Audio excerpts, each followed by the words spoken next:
கர்த்தருடைய நாமம் மகிமைப்படுவதாக. தேவனுக்குள் பிரியமானவர்களே, இந்த காலை நேரத்திலும் வேத வார்த்தையோடு உங்களை சந்திப்பதில் நான் மிக்க மகிழ்ச்சியாக இருக்கிறேன். கடந்த நாட்களில் எல்லாம் கர்த்தர் நம்மளை பாதுகாத்து நம்மளை நடத்தி வந்தார். இந்த நாட்களிலும் தேவன் உங்களை அதிகமாக பயன்படுத்துவார் என்று பூரணமாக நம்புகிறேன். இன்று நான் உங்களோடு பேச விரும்புகிற காரியம் சங்கீதம் 30ஆம் அதிகாரம் 5வது வசனம். அவருடைய கோபம் ஒரு நிமிஷம், அவருடைய தயவோ நீடிய வாழ்வு. சாயங்காலத்தில் அழுகை தங்கும், விடிய காலத்திலோ களிப்புண்டாகும். தேவனுடைய பிள்ளைகளே, இன்று நான் உங்களோடு பேச விரும்புகிற காரியம் அவருடைய தயவு உங்களை வாழ வைக்கும். இன்னைக்கு நம் வாழ்க்கையில் அநேகருடைய தயவு எதிர்பார்த்து கொண்டிருக்கிற மனிதர்கள் உண்டு. அநேக நேரங்களில் அநேகருடைய உதவி செய்வார்கள் என்றும் எதிர்பார்த்து கொண்டிருக்கிற நேரங்கள் உண்டு. ஆனால் அவர்கள் உதவி செய்வதற்கும் அவர்கள் நம்மை புரிந்து கொள்வதற்கும் நம்மிடத்தில் ஏதாவது எதிர்பார்ப்போடு தான் ஒருத்தருங்க செய்து கொண்டே இருக்கிறாங்க. நாம் நன்மை செய்வோமானால் அவர்கள் நமக்கு உதவி செய்வாங்க. நம்ம இடத்தில் ஏதாவது இருக்குமானால் நம்ம இடத்தில் உதவி செய்வாங்க.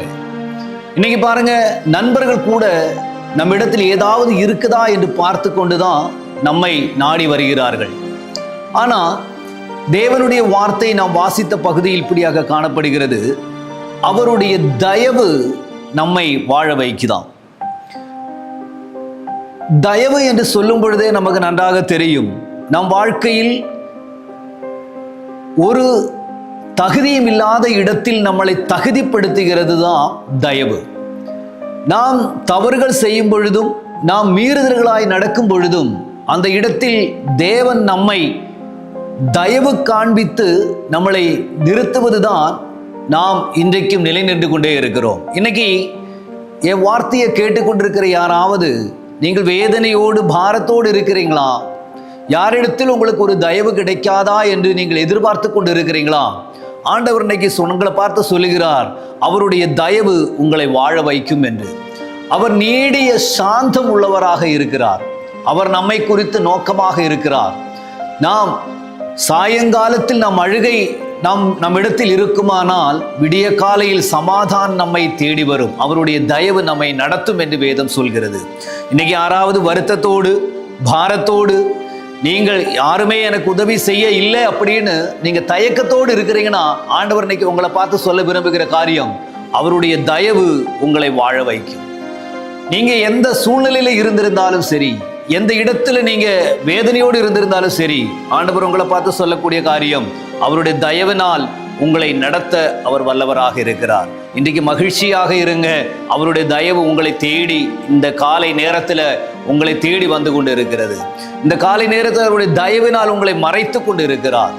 பிரியமானவர்களே, நான் உங்களுக்காக ஜெபிக்க விரும்புகிறேன். அவருடைய தயவினால் உங்களை மறைத்து கொள்ளும்படிக்காக.